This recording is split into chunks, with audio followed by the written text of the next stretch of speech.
Hindi lahat ng handaan sa probinsya ay dapat mong puntahan, lalo na kung ang nag-iimbita sa'yo ay bago lang sa lugar. Bago ko simulan ng istorya, huwag kalimutan mag-like, share, and follow para naman updated kayo sa bago naming upload. Yan ang laging bilin ni Lolo Pedring sa akin. Nangyari ito noong dekada 80 sa isang liblib na baryo sa Tapas. May isang pamilya roon na galing daw sa kabilang bayan. Tahimik sila, maputi, at tila hindi nauubusan ng pera. Noong ikakasal na ang panganay nilang anak, halos buong baryo ay imbitado. Nagkatay sila ng maraming baboy at baka, pero may isang kakaibang kondisyon. Sila ang nagluto ng lahat ng pagkain at bawal pumasok sa kusina ang sino mang hindi nila kamag-anak. Habang masaya ang lahat sa sayawan, napansin ng lolo ko at ng kaibigan niyang si Mang Isko na ang amoy ng nilagang karne ay hindi gaya ng karaniwang baka.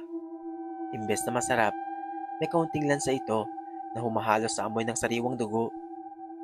Dahil sa kuryosidad at kaunting kalasingan sa tuba, sumilip si Mang Isko sa siwang ng kawayang dingding sa kusina. Doon, nanigas ang buong katawan niya. Hindi kutsilyo ang ginagamit ng kusinero. Nakita ni Mang Isko ang tatay ng ikakasal. Ang matandang lalaki na kilala sa pagiging madasalin ay may mahahaba at matatalas na kuko. Hinahati niya ang mga hilaw na karne gamit ang kanyang mga kamay. Pero hindi iyon ang pinakakakilabot. Sa ilalim ng lamesa, nakita ni Mang Isko ang malaking kawa na puno ng itim na likido. Doon, nagkababad ang mga sangkap na hindi baboy, mga daliri na tila sa sanggol, at mga buhok na mahahaba na nakapulupot sa mga buto. Nang lumingon ng matanda sa direksyon ng siwang, nakita ni Isko na ang mga mata nito ay hindi bilog, kundi parang sa pusa.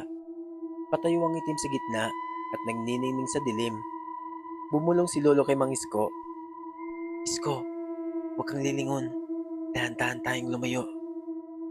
Hindi sila kumain. Nagkunwari silang sasandok lang ng kanin, pero tuloy-tuloy silang tumakbo palabas ng baryo. Kinabukasan, nabalitaan na lang nila na kalahati ng mga dumalo sa kasalan ay nagkasakit ng misteryosong lagnat at ang pamilyang nagpagkain nawala na parang bula bago pa sumikat ang araw.